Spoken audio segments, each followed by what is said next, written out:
Hello बच्चों, क्या हाल चाल। स्वागत है आप सभी का पंखो केमिस्ट्री यूट्यूब चैनल में।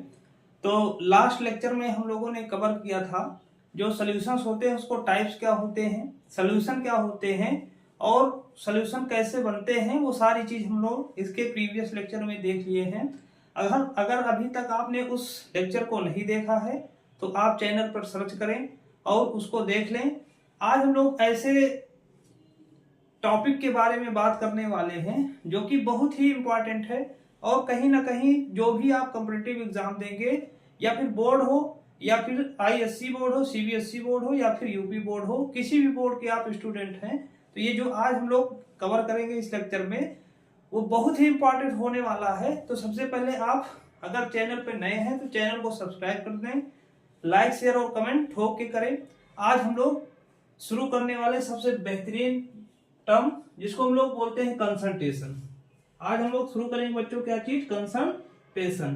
ये बहुत ही इंपॉर्टेंट टर्म होने वाली है आज की, और सॉल्यूशन चैप्टर जब भी आप पढ़ोगे ये कंसंट्रेशन टर्म हमेशा आपको पहले ही नजर आएगी। तो इसके बारे में हम लोग डिस्कस कर लेते हैं, कंसंट्रेशन एक्चुअली में क्या होती है, इसकी जरूरत क्यों पड़ी, ये सारी चीज हम लोग डिस्कस करेंगे। तो मान लो आपने सॉल्यूशन बना लिया है बच्चों। अब सॉल्यूशन आपने बना लिया है, अब आप में क्वेश्चन आएगा कि इसमें सॉल्यूट और सॉल्वेंट का अमाउंट कितना है, उसको कैसे निकाला जाए। तो वहां पर एक टर्म आती है जिसको हम लोग बोलते हैं कंसंट्रेशन टर्म। ओके, जैसे सॉल्यूशन आपने बना लिया है, एक सॉल्यूशन ये बना है, दो सॉल्यूशन हमने बनाए। यहाँ पे क्या किया गया, इसमें सॉल्वेंट है हमारा, कोई सॉल्वेंट होगा। मान लो हमने यहाँ पे क्या ले लिया है, पानी ले लिया है। ओके, यहाँ पर भी हमने एक दूसरा सॉल्यूशन प्रिपेयर किया, इसमें भी हमने क्या सॉल्वेंट क्या ले लिया है, पानी ले लिया बच्चों। अब इसमें क्या किया जाएगा, अगर हमने इसमें मान लो मिला दिया है 5 ग्राम चीनी का, मिला दिया गया है 5 ग्राम चीनी का, और इसमें 10 ग्राम चीनी का मिला दिया है। अब आपको पूछा जाएगा कि इसमें सॉल्यूट और सॉल्वेंट का अमाउंट कितना है। तो इसी को डिफाइन करने के लिए, इसी को बताने के लिए कौन सी टर्म आएगी बच्चों, कंसंट्रेशन टर्म आएगी। तो आज हम लोग कंसंट्रेशन टर्म पे डिटेल स्टडी करेंगे और सारा कॉन्सेप्ट इसमें हम लोग सीखेंगे। तो चलिए आप हेड लगाए कंसंट्रेशन, और कंसंट्रेशन हम लोग सीखेंगे। ये सारी चीज कैसे यहाँ पे क्लियर होगी वो सारी चीज देखेंगे। कई टर्म्स होती है कंसंट्रेशन की, तो सारी जो हम लोग क्या करेंगे, कवर करेंगे। आप लगाए कंसंट्रेशन। ओके, और चैनल को ठोक के सब्सक्राइब करें, लाइक शेयर कमेंट करें।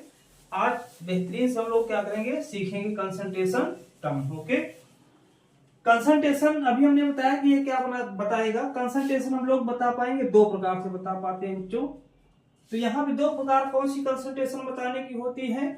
एक तो हम बता पाएंगे क्वालिटेटिव एनालिसिस के दौरान। ओके, क्वालिटेटिव एनालिसिस करेंगे और हम लोग बता पाएंगे कि क्या है उसकी कंसंट्रेशन। एक हम क्या करेंगे, क्वांटिटेटिव एनालिसिस करेंगे, यहाँ पे क्वांटिटेटिव एनालिसिस। ओके, तो जैसे एक सॉल्यूशन बनाया, मान लो दो सॉल्यूशन आपने प्रिपेयर किया, शरबत बनाया मान लो, वहां पे आपने क्या किया है, एक में 5 ग्राम डिजॉल्व किया और दूसरे में कितना डिजॉल्व कर दिया है, 10 ग्राम। ओके, और जो हमारा सॉल्वेंट का अमाउंट है वो क्या है, फिक्स है दोनों में। अब आपसे पूछा जाएगा कि किसमें जो है जो सबसे मीठा होगा वो कौन सा सॉल्यूशन होगा। तो आप बताओगे कौन सा होगा, जिसमें 10 ग्राम हमने डिजॉल्व किया है वो क्या हो जाएगा, मीठा हो जाएगा। और जिसमें आपने 5 ग्राम डिजॉल्व किया है वो क्या हो जाएगा, हल्का मीठा होगा या फिर कम मीठा होगा। तो ये कौन सा हमको बता रहा है, ये क्वालिटी बता रहा है इस सॉल्यूशन की। तो इसको हम लोग बोलते हैं क्वालिटेटिव एनालिसिस। ओके, अब क्वालिटेटिव एनालिसिस में आप उसकी क्वालिटी बता पाओगे, आप ये नहीं बता सकते हो कि कितनी क्वांटिटी में, कितना अमाउंट में सॉल्यूट और सॉल्वेंट का है। ओके, तो इसके बेस पे जो सॉल्यूशन बनता है बच्चों वो दो प्रकार का होता है। एक को हम लोग बोलते हैं कंसंट्रेट सॉल्यूशन। क्या बोलेंगे बच्चों, कंसंट्रेट सॉल्यूशन बोलेंगे। और दूसरा जो हमारा बनेगा dilute solution. Okay, dilute solution. अब कहोगे सर ये कंसंट्रेट और डाइल्यूट सॉल्यूशन क्या होता है, तो बहुत ही सिंपल सा कॉन्सेप्ट है। इसमें आप देखोगे जो सोल्यूशन आप ये मान लो ए है, ये बी सोल्यूशन है। ए में देखोगे इसमें मिठास ज्यादा है, मिठास ज्यादा होने का मतलब क्या है, इसमें 10 ग्राम चीनी है और चीनी का अमाउंट क्या होगा, इसमें ज्यादा होगा। अब चीनी का अमाउंट ज्यादा है तो यहाँ पे कंपैरेटिवली देखोगे इसमें 5 ग्राम है, इसमें क्या है 10 ग्राम, तो ये हमारा क्या हो जाएगा, यहाँ पे कंसंट्रेट सोल्यूशन हो जाएगा और ये हमारा क्या हो जाएगा, डाइल्यूट सोल्यूशन। अब यहाँ पे हम ये चीज देखेंगे, यहाँ पे हम लोग देख रहे हैं कंसंट्रेट और डाइल्यूट सोल्यूशन, तो आपको क्लियर हो गया होगा कि कंसंट्रेट और डाइल्यूट सोल्यूशन क्या होता है। तो कंसंट्रेट सोल्यूशन वही होगा जिसमें सॉल्यूट का अमाउंट इसके कंपैरिजन में क्या होगा, ज्यादा होगा, तो उसको हम लोग बच्चों बोल देंगे क्या चीज, कंसंट्रेट सोल्यूशन बोल देंगे। और इसमें क्या होगा, कंपेयर कराएंगे इससे, तो इसमें जो सॉल्यूट का अमाउंट होगा इसमें बच्चों क्या होगा, कम होगा। तो यहाँ से हम लोग क्लियर कर पाएंगे कि हमारा कौन सा कंसंट्रेट सोल्यूशन है, कौन सा डाइल्यूट सोल्यूशन है। क्लियर हो रहा होगा बच्चों, अगर क्लियर हो रहा है तो कमेंट करें। अब यहाँ पे हम लोग देखेंगे आगे जो क्वांटिटेटिव एनालिसिस होगा, यहाँ पे हम लोग कंसंट्रेशन टर्म देख रहे हैं, क्या देख रहे हैं, कंसंट्रेशन टर्म देख रहे हैं। ये हमारा क्या क्वालिटेटिव एनालिसिस। अब क्वांटिटेटिव एनालिसिस हम लोग करेंगे, तो क्वांटिटेटिव एनालिसिस आप जानते हो क्या होता है, हम लोग उसमें क्वांटिटी बताते हैं कि कोई भी आपने सोल्यूशन प्रिपेयर किया तो उसमें सॉल्यूट का अमाउंट कितना है और सॉल्वेंट का अमाउंट कितना है, उसको हम लोग किस बेसिस पे स्टडी करेंगे, उसकी क्वांटिटेटिव एनालिसिस। अब यहाँ पे ये डिवाइड होता है दो प्रकार से, यहाँ पे हम लोग क्या करेंगे, दो प्रकार से, एक वॉल्यूम के बेसिस पे हम लोग देखेंगे, एक मास के बेसिस पे। जो टेम्परेचर यहाँ पे हम लोग इसकी स्टडी करेंगे, यहाँ पे दो प्रकार से करते हैं। एक ऐसी जो टर्म होती है जो कि टेम्परेचर डिपेंडेंट होती है, और एक जो होता है हमारा टेम्परेचर इंडिपेंडेंट होता है, उसको हम लोग अलग अलग क्या करेंगे, देखेंगे। तो इसमें जो टेम्परेचर डिपेंडेंट हमारी क्वांटिटी होती है, सबसे पहले हमारी आएगी क्या चीज, V/V%। ओके, ये क्या है, वॉल्यूम डिपेंडेंट, यानी कि वॉल्यूम हम लोग लेंगे। वॉल्यूम आप जानते हो टेम्परेचर क्या है, डिपेंडेंट क्वांटिटी है। दूसरा हमारा क्या हो जाएगा बच्चों, मोलैरिटी हो जाएगी, क्या हो जाएगी, मोलैरिटी। ओके, तीसरा हमारा क्या हो जाएगा, नॉर्मैलिटी। ओके, नॉर्मैलिटी हो जाएगा। फोर्थ क्या हो जाएगा, W/V%। और ये क्या है, temperature dependent, temperature dependent, temperature dependent. अब टेम्परेचर डिपेंडेंट कैसे होता है, ये हम लोग क्या करते हैं, जब वॉल्यूम लेते हैं तो वॉल्यूम क्या होता है, टेम्परेचर के साथ क्या हो जाता है, इंक्रीज हो जाता है या फिर डिक्रीज हो जाता है। जैसे जैसे हम टेम्परेचर इंक्रीज करते हैं वैसे वैसे क्या हो जाता है, हमारा वॉल्यूम कम होता चला जाता है। इस वजह से क्या होती है, जो ये टर्म है कंसंट्रेशन बताने की, ये टेम्परेचर के साथ साथ क्या हो जाती है, बदलती जाती है। इस वजह से इसको हम लोग क्या बोलते हैं, टेम्परेचर डिपेंडेंट बोलते हैं। यहाँ से जो ये सारी टर्म हो क्या हो जाएंगी, चेंज हो जाएंगी। अब यहाँ पे देखोगे जो मास डिपेंडेंट होती है, इसमें हमारा सबसे पहले आएगा W/W%। ओके, दूसरा आता है इंपॉर्टेंट टर्म मोलैलिटी, क्या आ जाएगा, मोलैलिटी। तीसरा आ जाएगा मोल फ्रैक्शन, क्या आ जाएगा, मोल फ्रैक्शन। हमारा fourth ppm, in terms of ppm। ये क्या होते हैं, टेम्परेचर, टेम्परेचर इंडिपेंडेंट।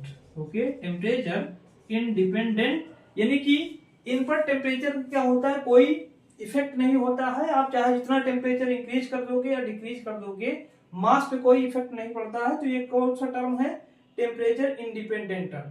ये हमारे जो लिखे हैं कंसंट्रेशन टर्म, इसी टर्म में हम लोग क्या करते हैं, बताते हैं। अलग अलग सोल्यूशन जो बनते हैं उनके लिए अलग अलग टर्म्स हम लोग यूज करते हैं। तो इन्हीं कंसंट्रेशन टर्म की हम लोग बात करने वाले हैं, तो इसको आप पहले नोट कर लें। उसके बाद हम क्या करेंगे, सीरियल वाइज यहाँ पे क्या करेंगे, डिस्कस करेंगे। तो इसको सबसे पहले स्क्रीन शॉट ले लें बच्चों। आगे हम लोग चलते हैं, कंसंट्रेशन टर्म देखते हैं। चलिए बच्चों शुरू करते हैं, methods of expressing concentration of solution. Okay, तो इसको एक्सप्रेस करने के लिए बहुत सारी मेथड होती हैं। तो अभी हमने इसके पहले देख लिया था एक क्लासिफिकेशन, उसमें से सबसे पहले जो हम लोग पढ़ेंगे उसमें आएगा इन टर्म्स ऑफ परसेंटेज। ओके, यानी कि सॉल्यूट और सॉल्वेंट का अमाउंट किसमें हम लोग बताएं, परसेंट में बताएं, तो उसको हम लोग क्या बोलेंगे, इन टर्म्स ऑफ परसेंटेज बोलेंगे। तो इसको एक्सप्रेस करने की जो मेथड होती है उसमें सबसे पहले जो मेथड आएगी mass by mass percent, mass by mass percent. Okay, mass by mass percentage. अब यहां पे देखोगे इसको हम रिप्रेजेंट करते हैं W बाई W परसेंट से, ये है।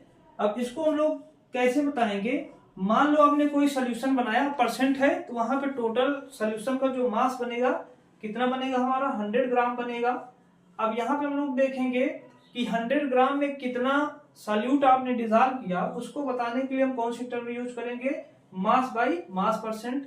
अब यहाँ पर देखोगे तो अगर इसके फार्मूले की हम लोग बात कर लें, इसको कैसे डिफाइन कर, पहले डिफिनीशन की बात कर लेते हैं। तो it is defined as amount of solute in gram, okay, in gram, dissolve in 100 gram of solution, 100 gram of solution is known as W by W percent. Okay, ये डिफिनेशन हो जाएगी बच्चों, सिंपल सी डिफिनेशन है, बहुत ज्यादा complicated नहीं है।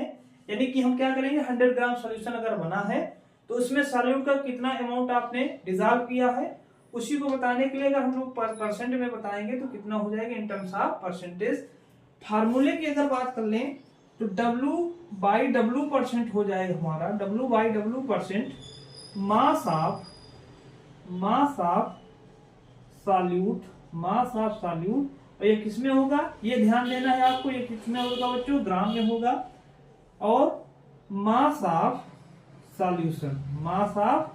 Solution बोलना समझ में आ रहा है कि नहीं। ओके, मास ऑफ सॉल्यूशन ये भी किसमें हो जाएगा, इन ग्राम, यानी कि किसमें 100 ग्राम है हमारा, इनटू क्या कर देंगे 100। तो ये क्या है, सिंपल सा फार्मूला है।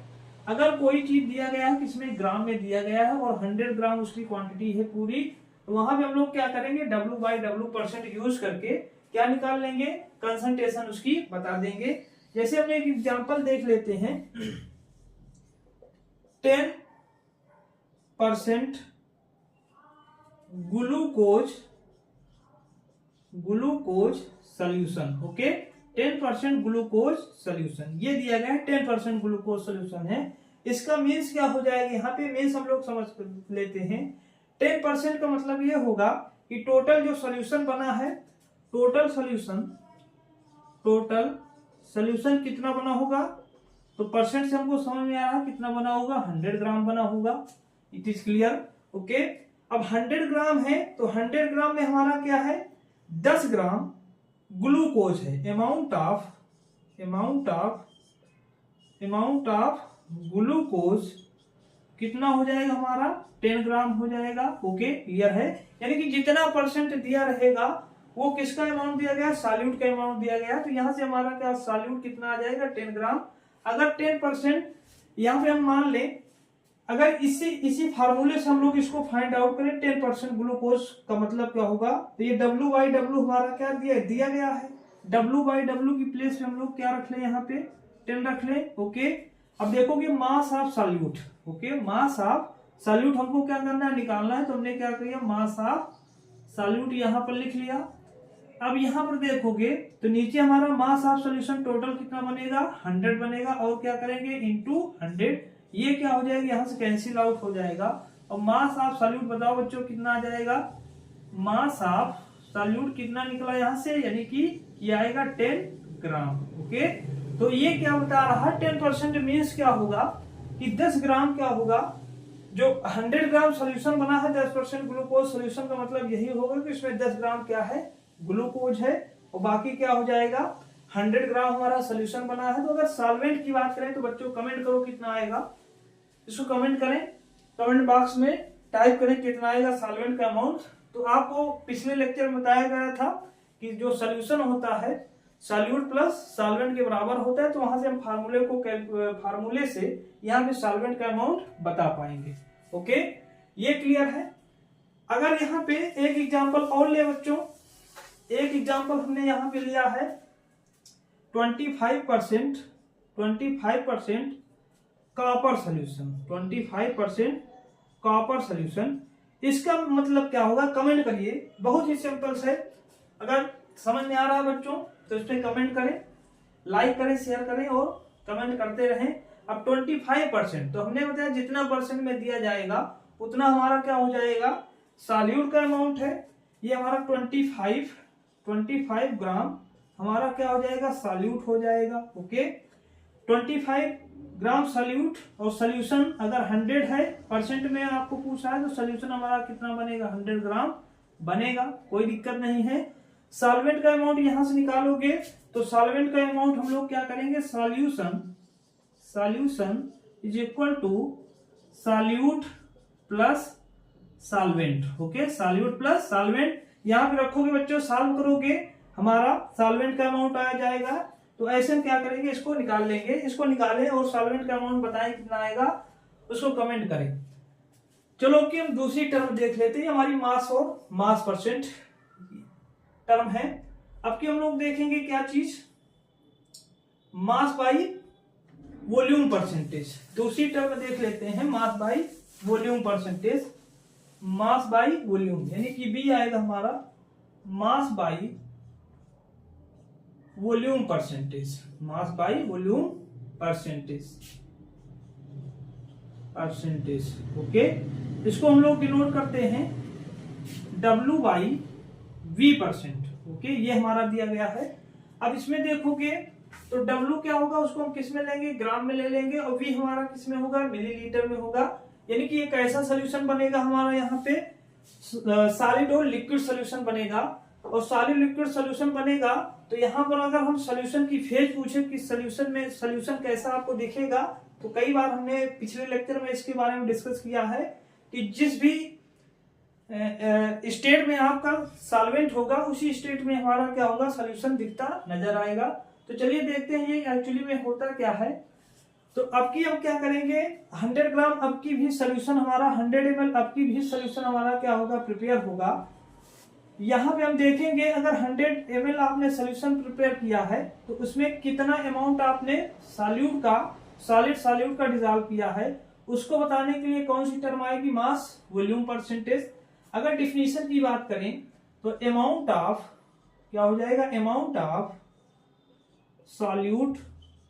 ऑफ सॉल्यूट और किसमें होगा, ये इन ग्राम, ये आपको ध्यान देना है। Solute, amount of solute in gram dissolved in 100 ml of solution, 100 ml of solution is known as W by V percent. Okay, ये हमारा हो जाए क्या चीज, W by V परसेंट। कोई पूछे W by V परसेंट क्या होगा तो आप क्या बताओगे बच्चों कि जब 100 ml आप कोई सोल्यूशन प्रिपेयर करोगे उसमें सॉल्यूट कोई डिजॉल्व कर दोगे तो उसको हम किस टर्म में बताएंगे, इस टर्म में। अब यहाँ पे हम इसका फार्मूला देख लेते हैं। अगर इसके हम लोग फार्मूले की बात करें तो फार्मूला क्या हो जाएगा हमारा, W by V percent equal to mass of solute, ये किसमें होगा, in gram upon volume of solution, ये किसमें हो जाएगा, ml में, और इनटू 100। ओके, ये हम लोग बताएंगे कब, जब हमारा क्या होगा, कोई सॉलिड लिक्विड सोल्यूशन बना होगा और उसको परसेंट में बताना पड़ेगा। तो हमको ये फार्मूला यहाँ क्या करना है, याद रखना है। इस फार्मूले से हम लोग क्या करेंगे, W by V percent calculate करेंगे। अच्छा, लेते हैं एग्जाम्पल देख लेते हैं इसका। तो एग्जाम्पल हमारा क्या हो जाएगा, 20% शुगर सोल्यूशन, 20% शुगर सोल्यूशन। इसका मीन्स आपको बताना है। तो 20 शुगर सोल्यूशन का मतलब क्या होगा कि 20 ग्राम हमारा क्या हो जाएगा शुगर, क्या हो जाएगा शुगर, और टोटल सोल्यूशन हमारा क्या है 100। तो अगर हमको सॉल्वेंट का अमाउंट बताना होगा तो 20 ग्राम अगर हमारा क्या हो गया शुगर हो गया है, तो इसमें कितना बचेगा 80 ग्राम हमारा क्या आ जाएगा सॉल्वेंट का आ जाएगा। तो ऐसे हम क्या करेंगे इसको कैलकुलेट कर लेंगे। ये आप नोट कर लें, ये हमारा इन टर्म्स ऑफ परसेंटेज है, V by V percent. Okay, V by V percent. C आएगी हमारा वॉल्यूम, वॉल्यूम, वॉल्यूम परसेंट। क्या होगा volume, volume percentage, volume, volume percentage. इसको हम लोग रिप्रेजेंट करेंगे V बाई वी परसेंट से। ओके, ये हमारा। अब इसको हम कब यूज करेंगे, जब हम लोग क्या करेंगे लिक्विड लिक्विड सोल्यूशन बनाएंगे। और लिक्विड लिक्विड सोल्यूशन बनाए कितना 100 ml आपने बनाया है, तो उसको हम लोग क्या करेंगे रिप्रेजेंट करेंगे V बाई वी परसेंट, उसका निकाल लेंगे। तो यहाँ पे जो इसकी डिफिनीशन अगर हम लोग बात करें तो amount of any liquid solute, any liquid solute in ml dissolved in 100 ml of solution is known as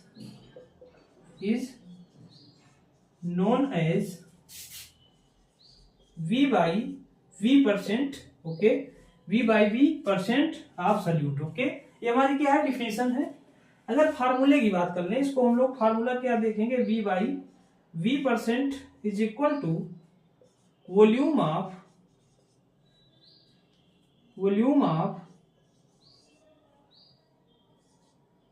solute, volume of solute, ये किसमें होगा इन ml। ओके, और क्या हो जाएगा, चल बोलना, बोल भाई कितना हो जाएगा ये, तो ये हो जाएगा हमारा volume of solution, volume of solution. Okay, ये हमारा हो जाएगा, ये भी किस में हो जाएगा ml में हो जाएगा। वो क्या हो जाएगा यहाँ पे 100। ये हमारा क्या है V बाई वी परसेंट निकालने का फार्मूला है। कोई लिक्विड अगर सोल्यूशन बना है उसमें आपको क्या निकालना है परसेंटेज, इन टर्म्स परसेंटेज बताना है। ये फार्मूला आपको क्या करना पड़ेगा, याद रखना पड़ेगा। अगर मान लो कोई सोल्यूशन दिया गया है, यहाँ पे सोल्यूशन प्रिपेयर है 25% ethanol solution. Okay, 25 ethanol solution, इसका मतलब आपको बताना है। तो 25% इथेनॉल सोल्यूशन का मतलब होगा कि 25 ml ethanol dissolved in 100 ml of solution। Okay, तो हमारा कितना आ गया सॉल्यूट का अमाउंट कितना आ गया 25, और ये क्या हो आ गया हमारा 100 ml में डिजॉल्व है। तो ये क्या हो जाएगा 25% का मतलब क्या हो जाएगा 25% हमारा इसको रिप्रेजेंट करता है 25 ml इथेनॉल को रिप्रेजेंट करता है। तो ये V बाई वी परसेंट निकालने का फार्मूला है। तो चलो इस पे कुछ न्यूमेरिकल देख लेते हैं, सिंपल से क्वेश्चन, सिंपल से जो क्वेश्चन पूछे जाते हैं उसको हम लोग देख लेते हैं, नोट करते रहें। क्वेश्चन दिया गया है calculate the amount of copper sulphate, calculate the amount of copper sulfate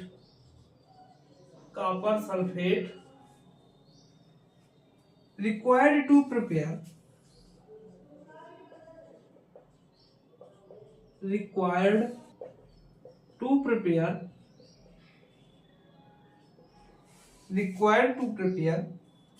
250 gram of 5%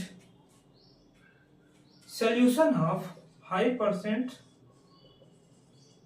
solution of copper sulfate, copper sulphate. Okay, ये हमारा क्वेश्चन बच्चों। एक बार इसको वीडियो को पॉज करें और इसको क्या करें, सॉल्व करने की कोशिश करें। कैसे सॉल्व होगा, बहुत सिंपल सा है। पहले हम लोग क्या करेंगे, गिवन डाटा इसका निकाल लेते हैं। तो डाटा बाई मास, ये किसमें दिया गया है, बाई मास में। बाई मास यानी कि हमको कौन सा फार्मूला लगाना पड़ेगा, W by W percent equal to mass of solute upon mass of solution into 100। अब यहाँ पे देखोगे क्या दिया गया है हमारा, क्या दिया गया, W बाई W परसेंट यहाँ पे दे रखा है। बोलना कितना है, 5%, यानी कि 5% हमने ले लिया। आगे देखोगे टोटल कितना सोल्यूशन बन रहा है, प्रिपेयर 250 ग्राम, यानी कि मास ऑफ सोल्यूशन कितना दिया गया है, मास ऑफ सोल्यूशन दिया गया हमारा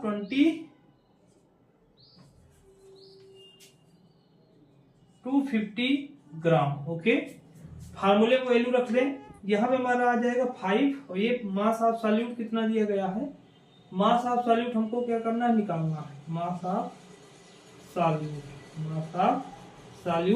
और ये किसमें है, ग्राम में, और ये भी किसमें है, ग्राम में।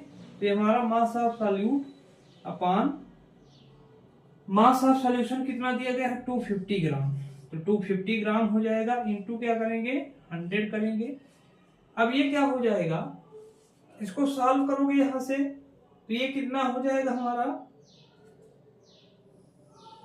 इसको सॉल्व करेंगे तो आएगा हमारा mass of solute is equal to, हो जाएगा, इसको सॉल्व करोगे आ जाएगा यहां से 12.5 ग्राम। ओके, तो ऐसे सॉल्व कर लेंगे, सिंपल सा कैलकुलेशन आपको आनी चाहिए। इसको क्या करेंगे, सॉल्व करेंगे, आ जाएगा 12.5 ग्राम। तो इसको हमने कैसे कैलकुलेट किया है, ये सारा कॉन्सेप्ट है इसमें, ऐसे हम क्या करेंगे, सॉल्व कर लेंगे। उसके बाद नेक्स्ट क्वेश्चन देखेंगे, 10 ml of ethanol mixed with 90 ml of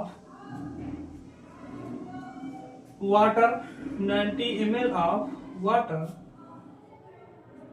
what is the volume percentage, what is the volume percentage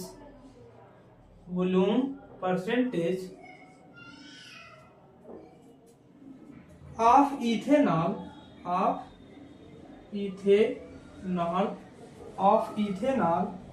in the solution। बहुत सिंपल सा क्वेश्चन है, इसको आपको क्या करना बच्चों, सॉल्व करना है। तो सबसे पहले आपको सॉल्यूट और सॉल्वेंट का अमाउंट पता होना चाहिए, तभी हम क्या करेंगे, सॉल्व कर पाएंगे। तो कई बार हमने बताया, जो कम अमाउंट में होगा वही हमारा क्या हो जाएगा, सॉल्यूट, और जो ज्यादा अमाउंट में होगा वो क्या हो जाएगा, सॉल्वेंट।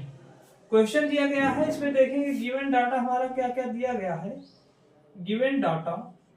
तो इसमें हमको देखो क्या दिया गया है, पहले तो वॉल्यूम ऑफ इथेनॉल, यानी कि इथेनॉल क्या हमारा सॉल्यूट है। ओके, ये कितना दिया गया है, 10 ml। ओके, आगे देखो कि क्या दिया गया है, वॉल्यूम ऑफ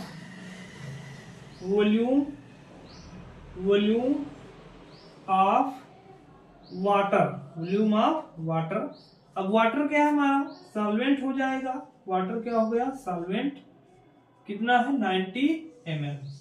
यहां तक कोई दिक्कत है क्या, कोई दिक्कत नहीं होनी चाहिए। चलो आगे देखते हैं, यहां पे हम देखेंगे वॉल्यूम ऑफ सॉल्यूशन। तो बोलना भाई क्या हो जाएगा, यहां से वॉल्यूम ऑफ सॉल्यूशन क्या करेंगे, जब ऐड करोगे वॉल्यूम ऑफ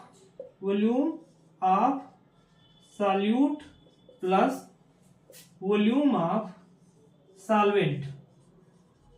अरे बोल डाल इसको, कितना आ जाएगा यहाँ से, तो वॉल्यूम ऑफ सॉल्यूट हमारा कितना है 10 ml, तो भाई रख दिया यहाँ पे हमने 10 ml। उसके बाद क्या रख दिया, वॉल्यूम ऑफ सॉल्वेंट क्या है भाई 90 ml है, तो बोल ना इसमें कितना आ जाएगा हमारा वॉल्यूम ऑफ सोल्यूशन, तो ये क्या आ जाएगा 100 ml हमारा बनेगा। हमको क्या निकालना है, ये तो निकालना नहीं है, ओके, हमको निकालना क्या है वॉल्यूम परसेंटेज ऑफ इथेनॉल। तो यहाँ से फार्मूला क्या हो जाएगा V/V% is equal to volume of ethanol और वॉल्यूम ऑफ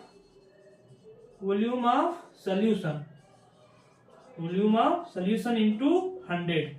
बस हो गया, सिंपल सा। इसको सॉल्व करोगे यहाँ पे डाटा रख लीजिए, तो डाटा रखोगे यहाँ पे हमारा कितना आ जाएगा, यहाँ से वॉल्यूम ऑफ इथेनॉल हमारा कितना 10 है, अपान कितना रखोगे 100 और इनटू कितना हो जाएगा हमारा 100 से अंडर कैंसिल आउट और V/V% आएगा कितना हमारा 10। ओके, तो ऐसे हम क्या करेंगे, सिंपल सा कॉन्सेप्ट लगाएंगे और परसेंटेज से हम लोग क्या करेंगे उसका V/V% या फिर कुछ भी पूछेगा ऐसे हम क्या करेंगे सिंपलीफाई करके सॉल्व कर लेंगे।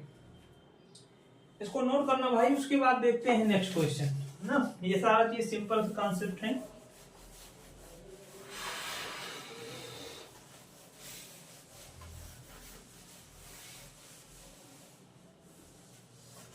सारे टॉपिक आपको क्लियर होंगे तब जब आप लिखते चलेंगे साथ साथ और समझते चलेंगे। तो चलो एक बहुत बढ़िया सा क्वेश्चन है आपकी, इसको ट्राई करिएगा। दिया गया question 5 ml methanol, 5 ml methanol, 15 ml ethanol and 20 ml of acetone are mixed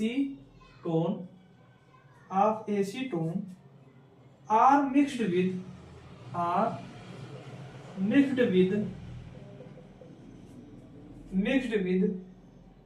50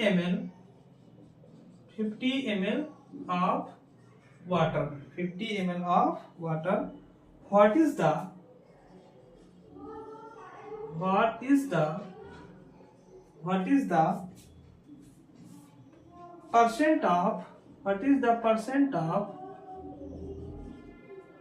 percent of each solute in the solution? Okay, चलो बच्चों देखो इसको सॉल्व करो, बहुत सिंपल सा क्वेश्चन है। ओके, इसमें कई चीज मिक्स किए गए हैं आपस में, मिक्स करोगे तो टोटल हमको क्या कर लेना है, पहले वॉल्यूम ऑफ सॉल्यूशन निकाल लेना है।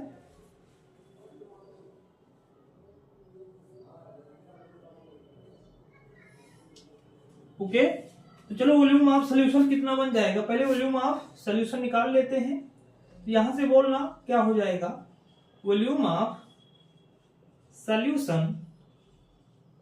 अब सॉल्यूशन का मतलब क्या हुआ, जितना चीज होगा उसको सारी चीज को हम क्या कर लेंगे, ऐड कर लेंगे। तो यहाँ पर देखो क्या क्या चीज है, 5 ml मेथेनॉल, तो हम यहाँ क्या कर लिया 5 ml लिख लिए, प्लस आगे देखोगे 15 ml एथेनॉल, तो हमने क्या लिख दिया 15 ml एथेनॉल, प्लस और क्या करोगे 20 ml एसीटोन दिया गया 20 ml लिख लिया। आगे देखो क्या दिया, इसको सबको मिक्स किया गया किसमें 50 ml वाटर में। तो इसमें देखोगे अब इसको हम क्या करेंगे, ऐड कर लेंगे। तो ऐड करने के बाद हमारा कितना बनेगा 90 ml सोल्यूशन क्या हो जाएगा, प्रिपेयर हो जाएगा। टोटल यानी कि वॉल्यूम कितना मिलेगा, जो हम मिक्स करने के बाद सोल्यूशन को बना लेंगे तो सोल्यूशन का जो वॉल्यूम हमको मिलेगा 90 ml। ओके, अब क्या करेंगे, हमको क्या करना है, जितने भी यहाँ पे सॉल्यूट दिए गए हैं उनका हमको क्या बनाना है, परसेंटेज बताना है। तो चलो हम सबसे पहले निकाल लेते हैं मेथेनॉल का परसेंटेज। ओके, यानी कि V/V किसका हम लोग निकालेंगे, मेथेनॉल। तो यहाँ पे क्या लिख दिया मेथेनॉल, अब यहां पे देखोगे फार्मूला क्या हो जाएगा, volume of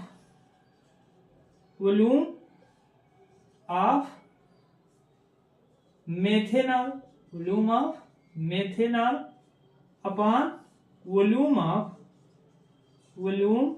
of solution, volume of solution. तो बोलना मेरे भाई यहां से कितना आ जाएगा, यहां से हम लोग इंटू 100 करेंगे। अब इसको सॉल्व करोगे, वॉल्यूम ऑफ मेथेनॉल कितना है, तो 5 है, हमने क्या रखा 5 अपॉन वॉल्यूम ऑफ सॉल्यूशन यानी कि 90 इंटू कितना कर दिया जाएगा 100। अब बोल डाल यहां से क्या आ जाएगा, तो यहां से हमारा आ जाएगा क्या चीज, ये 50 हो गया और ये 9। इसको सॉल्व करोगे 9.56%, ओके, यानी कि V/V% मेथेनॉल का कितना आ जाएगा, यहां से इतना आ जाएगा। तो ये हमने किसका निकाला, मेथेनॉल का। हम लोग क्या करेंगे, अगर हमको एथेनॉल का निकालना होगा तो यहाँ पे हम क्या करेंगे 15 रख देंगे, ओके। अगर हमको एसीटोन का निकालना होगा तो 20 रख देंगे इसकी प्लेस पे, हमारा अलग अलग क्या हो जाएगा V/V% निकल आएगा। इसको आप कैलकुलेट करें और कैलकुलेट करने के बाद आंसर कितना आता है कमेंट में जरूर लिखें, ओके। तो ये यहाँ तक हमारा क्या है न्यूमेरिकल्स और इसका जो थ्योरेटिकल पोर्शन है। अभी हम लोगों ने एक टर्म पढ़ी इन टर्म्स ऑफ परसेंटेज, ओके। अब हम लोग नेक्स्ट टर्म की बात करेंगे, इसको नोट कर लें। नेक्स्ट टर्म की हम लोग बात करेंगे, दूसरा टर्म हमारा आएगा इन टर्म्स ऑफ ppm, पार्ट्स पर मिलियन, ओके। अब बात ये आती है कि ये टर्म्स हम लोग कहाँ यूज करेंगे, तो यहाँ ये टर्म हम लोग यूज करते हैं जब क्या हो, सॉल्वेंट का अमाउंट बहुत ज्यादा हो और उसमें बहुत ट्रेस अमाउंट में कोई सॉल्यूट प्रेजेंट होगा, तो उसको हम लोग रिप्रेजेंट करने के लिए पार्ट्स पर मिलियन की जरूरत पड़ती है। अगर इसकी हम लोग डिफिनीशन की बात करें, it is defined as quantity of solute in gram present in 10 की power 6 gram of solvent, okay. ये क्या हमारी डिफिनीशन है, यानी कि यहाँ पे हम लोग क्या करेंगे, जो क्वांटिटी है उसकी बहुत स्मॉल क्वांटिटी, या फिर हम लोग लिख सकते हैं यहाँ पे टेस्ट क्वांटिटी ऑफ सॉल्यूट। अब यहां से हम लोग क्या करेंगे, इसका अगर फार्मूले की बात करें तो फार्मूला हमारा क्या हो जाएगा, फार्मूला क्या है, on dissolving 0.1 gram NaCl in water obtained 10 kilogram of solution, okay. Find out the concentration of sodium chloride in terms of ppm। तो यहां पर देखोगे 0.1 ग्राम NaCl को डिजॉल्व किया गया है, डिजॉल्व करने के बाद हमको सोल्यूशन का जो अमाउंट मिलता है वो कितना मिलता है 10 किलोग्राम, ओके। तो यहां लिख लेते हैं मास ऑफ NaCl, तो मास ऑफ NaCl कितना है 0.1 ग्राम है, ओके। तो बोलो इसमें सॉल्यूशन कितना मिल रहा है, मास ऑफ सॉल्यूशन, तो मास ऑफ सॉल्यूशन बोल रहे कितना हो जाएगा, तो यहां से आ जाएगा कितना 10 किलोग्राम। इसको हम ग्राम में कन्वर्ट करेंगे, 10 इंटू 10 की पावर 3 ग्राम हो जाएगा। फार्मूला हमने क्या पढ़ा, बोलो फार्मूला क्या होगा, ppm concentration of sodium chloride in ppm is equal to mass of NaCl upon mass of solution. तो बोलो इसमें वैल्यू रख लो, इनटू कितना हो जाएगा यहाँ पे 10 की पावर 6, ओके। यहाँ पे मास ऑफ NaCl कितना है 0.1 है, अपॉन मास ऑफ सॉल्यूशन यानी कि 10 इंटू 10 की पावर 3, ओके, इंटू 10 की पावर कितना हो जाएगा 6, तो यहाँ से हम इसको सॉल्व करेंगे तो यहाँ से कितना आ जाएगा 10 आएगा, यानी कि NaCl की जो ppm में कंसंट्रेशन आएगी वो कितनी आ जाएगी 10 आ जाएगी। यानी आपकी जो टर्म हम लोग पढ़ेंगे इट इज वेरी इंपॉर्टेंट, कई बार क्वेश्चन पूछा जाता है, चाहे बोर्ड एग्जाम हो, CBSE ICSE सभी बोर्ड में पूछा जाने वाला क्वेश्चन है। और उसको हम लोग तीसरी जो टर्म पढ़ते हैं वो है मोल फ्रैक्शन। क्या है? Mole fraction. ये हमारा है मोल फ्रैक्शन। मोल फ्रैक्शन को हम लोग डिनोट करेंगे जीटा से या फिर चाई इसको बोलते हैं। तो बात आती है इसको हम लोग कब यूज करेंगे, जब हम लोग क्या करेंगे कई कंपोनेंट्स आपस में मिक्स करेंगे। तो कई कंपोनेंट आपस में मिक्स होंगे तो उसकी कंसंट्रेशन बताने के लिए हम लोग कौन सा टर्म यूज करेंगे? Mole fraction. मोल फ्रैक्शन हम लोग अगर इसकी डिफिनीशन की बात करें तो it is defined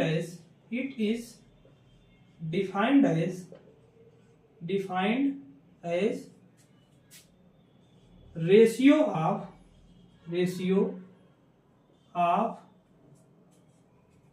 number of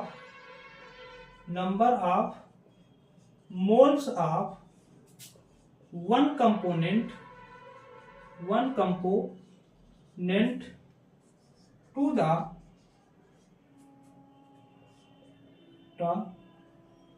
number of moles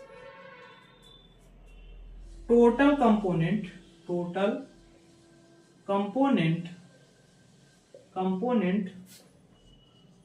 present in a solution।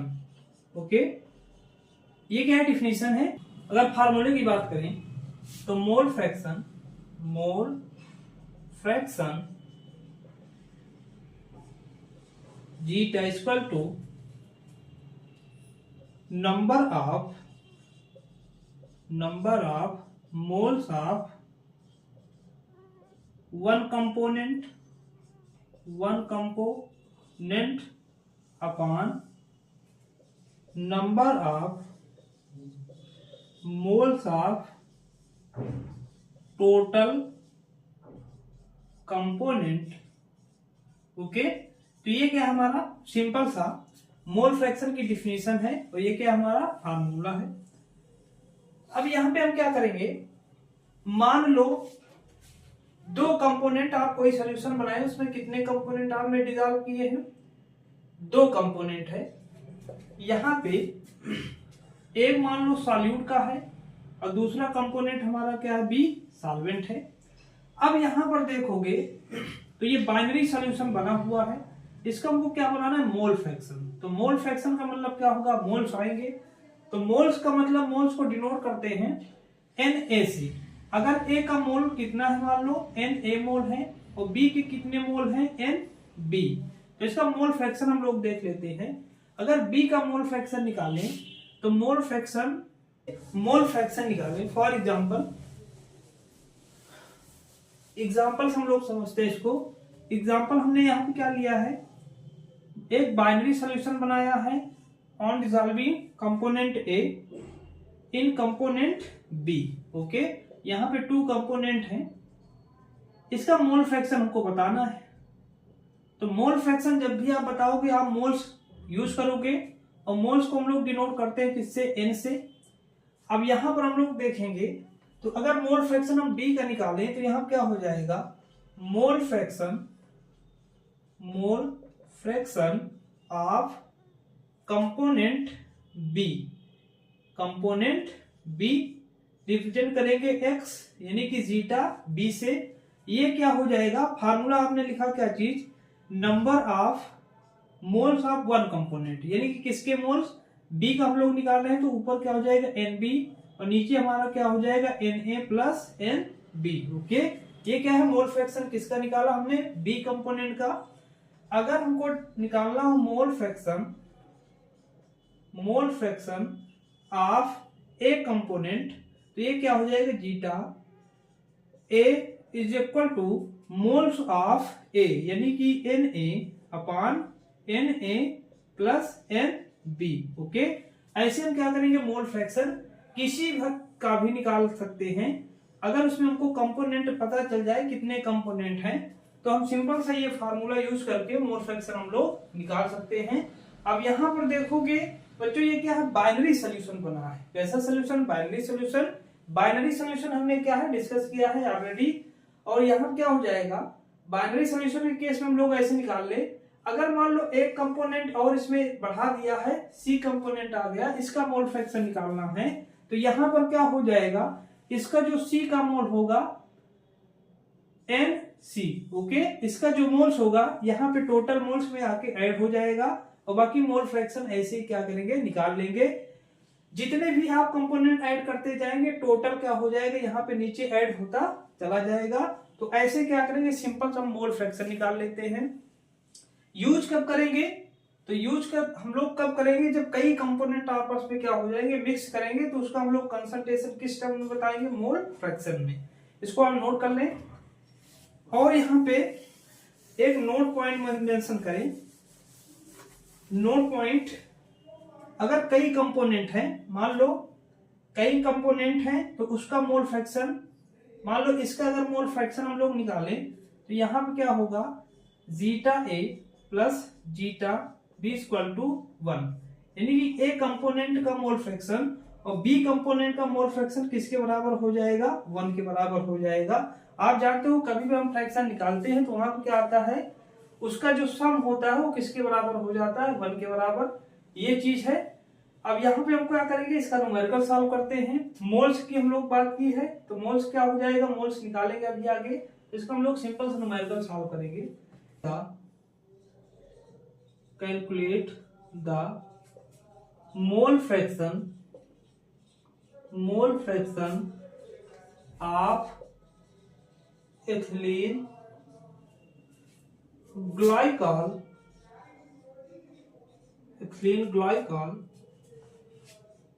C2H6O2 in a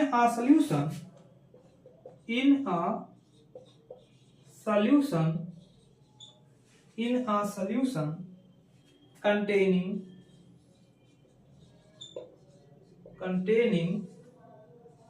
20%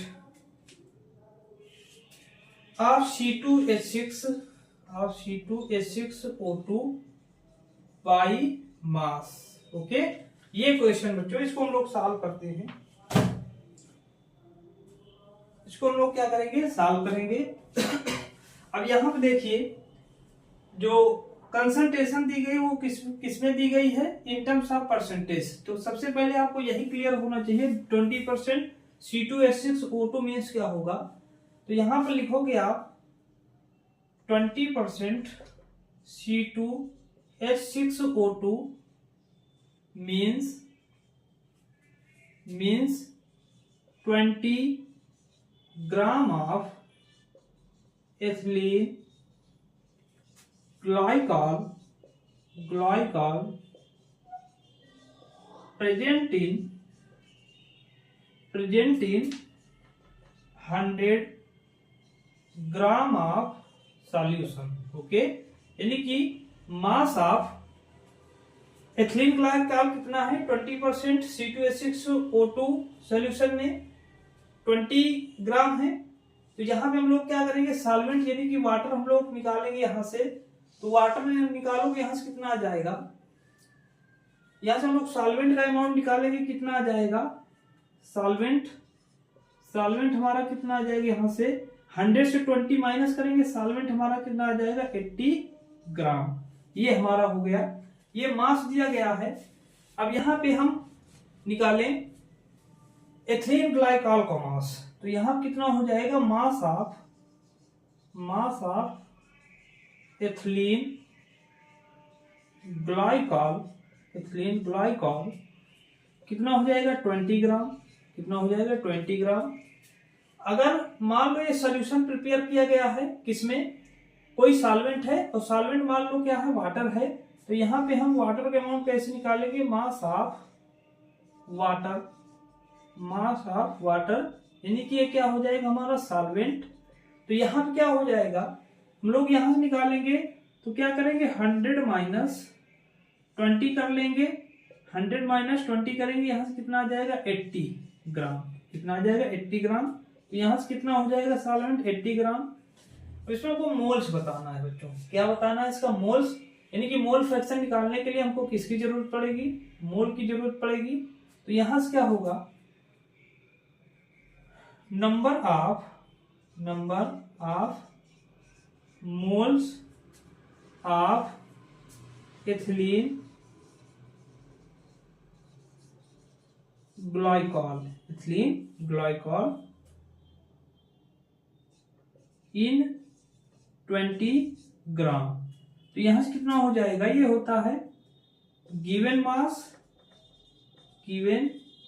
mass upon molar mass. Given mass upon molar mass. तो गिवन मास कितना दिया गया इसका? 20 ग्राम। ऊपर हमने कितना रखा? 20। नीचे कितना आ जाएगा? Molar mass. तो इसका मोलर मास निकाल लेते हैं एथिलीन ग्लाइकॉल का। तो एथिलीन ग्लाइकॉल का जब मोलर मास निकालेंगे यहां से, तो कितना हो जाएगा? C2M C2H6O2। ये हो जाएगा carbon multiply by 2 plus hydrogen कितना है? 6, यानी कि हाइड्रोजन 6 है, वो प्लस ऑक्सीजन कितना है? 2 है। तो ये 2 करेंगे तो यहां से इतना आ जाएगा। अब इसका एटॉमिक मास रखेंगे 2 × 12 प्लस 6 × 1 प्लस 2 × 16। ओके, अब इसको सॉल्व करोगे यहां से कितना आ जाएगा? 62। तो यहां से हम कितना रखेंगे? 62। तो यहाँ पे मोल्स कितना आ जाएगा? यानी कि NC2H6O2। ये क्या है? Number of moles of. यहां से आ जाएगा 0.332 मोल। ओके, ये हमारा आ जाएगा। और ये किस में है? ग्राम में है। ये किस में आ जाएगा? ग्राम पर मोल। ओके, तो यहां से हमारा कितना मोल बना? NC2H6O2 कितना बना? 0.332 मोल बन गया। अब हमको किसका निकालना है? यहां पे निकाल लेते हैं number of moles of 80 gram of water. तो यहां से कितना हो जाएगा? गिवन मास यानी कि W अपॉन मोलर मास ये M। अब यहां पे देखोगे कितना है? ये 20 है अपॉन गिवन मास कितना है वाटर का? 80 है। 80 और मोलर मास कितना हो जाएगा? 80 ग्राम पर मोल। तो यहां से कितना आ जाएगा? 0.44 मोल। ओके, अब हमको क्या मिल गया? मोल मिल गया। मोल दोनों को हमका मिल गया। किसका? एक एथिलीन ग्लाइकॉल का और इसका मोल मिल गया। तो यहां पे हम क्या करेंगे? एथिलीन ग्लाइकॉल का हमने कितना निकाला? NC2H6O2। ये कितना निकाला आपने? 0.332 मोल्स। इसका आपने निकाला भी, कितना निकाला? ये आ जाएगा 0.322 मोल्स। अब मोल फ्रैक्शन की बात करें तो mole fraction of C2H6O2 is equal to कितना हो जाएगा? Moles of C2H6O2 upon moles of C2H6O2 plus NH2O, यानी कि टोटल मोल। अब यहां पे रख लीजिए। तो यहां से आ जाएगा C2H6O2 का कितना मोल है? 0.322 मोल अपॉन नीचे कितना आ जाएगा? 0.322 प्लस 4.44 मोल। अब इसको सॉल्व करोगे मोल फ्रैक्शन, यहां से आ जाएगा 0.068। ये क्या है? मोल फ्रैक्शन है।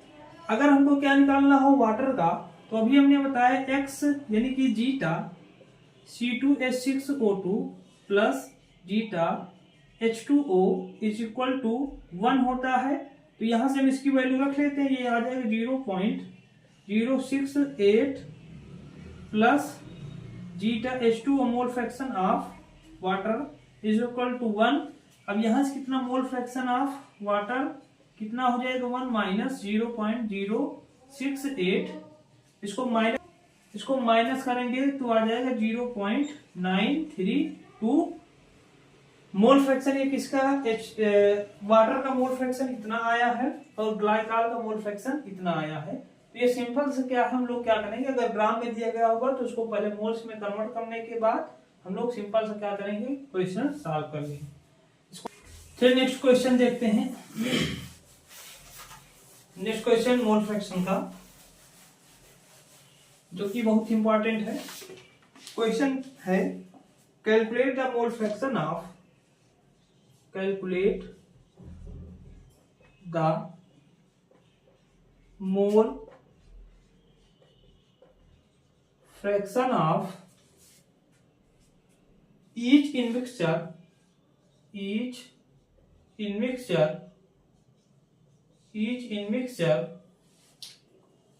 72 gram of water, 72 gram of water and 92 gram of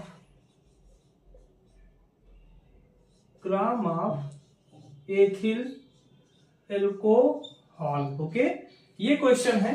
तो सबसे पहले ये ग्राम में दिया गया है, इसको हम लोग मोल निकाल लेंगे। दिया गया मोल हम लोग क्या करेंगे, निकाल लेंगे। तो सबसे पहले मोल में कन्वर्ट करने का फार्मूला हम लोगों को पता है कि नंबर ऑफ, इसमें पहले लिख लीजिए mass of H2O, mass of H2O यानी कि WH2O कितना दिया गया है, 72 ग्राम। ओके, मास ऑफ C2H5OH यानी कि WC2H5OH है 92 ग्राम। मोल्स की बात करें, इसकी मोल्स कितने बनेंगे, यानी कि moles of NH2O, moles of water. तो ये क्या होता है, WH2O अपॉन MH2O। ये क्या है, मास ऑफ H2O और मोलर मास ऑफ H2O। अब यहां क्या करेंगे बच्चों, W कितना दिया गया 72 ग्राम, हमने 72 रख दिया, यानी कि मोलर मास वाटर का मोलर मास कितना है, सभी को पता है 18। कितना हो जाएगा, यहां से हमको मोल्स मिल जाएंगे। इसको सॉल्व करें कितना आएगा, उसके बाद इसका मोल निकाल लेते हैं NC2H5OH का। तो ये हो जाएगा WC2H5OH अपॉन MC2H5OH। यहां से कितना आ जाएगा, ये 72 था और यहां कितना है, इसका 92 है, हमने 92 रखा। इसका मोलर मास हम लोग क्या करें, निकाल लें। तो निकालोगे C2H5OH है, कार्बन कितना है, 2 कार्बन, एक कार्बन का 12, तो 2 कार्बन कितना 24 प्लस हाइड्रोजन कितना है 6, तो 6, और ऑक्सीजन क्या है, ऑक्सीजन का होता है एटॉमिक मास 16। इसको ऐड करोगे आ जाए क्या चीज, 46। यहाँ कितना आ गया 46। अब इसमें बताओ मोल्स कितना आएगा, ये हमने क्या निकाला, मोल्स निकाल लिया है। ओके, ये मोल निकला है, तो इसको सॉल्व करोगे आ जाएगा 4, यहाँ कितना आ जाएगा 2 मोल्स। हमको क्या निकालना है बच्चों, मोल फ्रैक्शन। तो मोल फ्रैक्शन क्या होगा, moles of one component and total component. तो यहां पर देखोगे क्या हो जाएगा, अगर मोल फ्रैक्शन ऑफ H2O, तो इसको हम रिप्रेजेंट करेंगे जीटा H2O से, और ये क्या हो जाएगा, moles of H2O upon moles of H2O plus moles of C2H5OH यानी कि टोटल मोल्स। ओके, ये हो जाएगा। अब यहाँ पे मोल्स रख लीजिए, तो यहाँ पे मोल्स रखो NH2O, यानी कि इसका मोल कितना, वाटर का मोल कितने हैं 4 अपॉन 4 प्लस 2। ओके, इसको सॉल्व करोगे मोल फ्रैक्शन आएगा यहाँ पे। उसी तरह मोल फ्रैक्शन किसका निकाल लें, मोल फ्रैक्शन ऑफ C2H5OH यानी कि जीटा C2H5OH, ये क्या हो जाएगा, moles of C2H5OH upon moles of C2H5OH plus moles of H2O। यहाँ पे रखोगे, डॉटर रखोगे, ये हो जाएगा 2 अपॉन और यहाँ नीचे कितना हो जाएगा, ये 2 प्लस 4, इसको सॉल्व करोगे यहाँ पे क्या आ जाएगा, मोल फ्रैक्शन आ जाएगा। तो मोल फ्रैक्शन क्या होगा यहाँ पे इसका, इसको आप सॉल्व करें, इसका आ जाएगा यहाँ पे मोल फ्रैक्शन 0.66 और यहाँ पे इसका मोल फ्रैक्शन आ जाएगा 0.33। तो ऐसे क्या करेंगे, मोल फ्रैक्शन हम लोग निकालेंगे, सिंपल सा टर्म है, ऐसे मोल फ्रैक्शन निकाल लेंगे।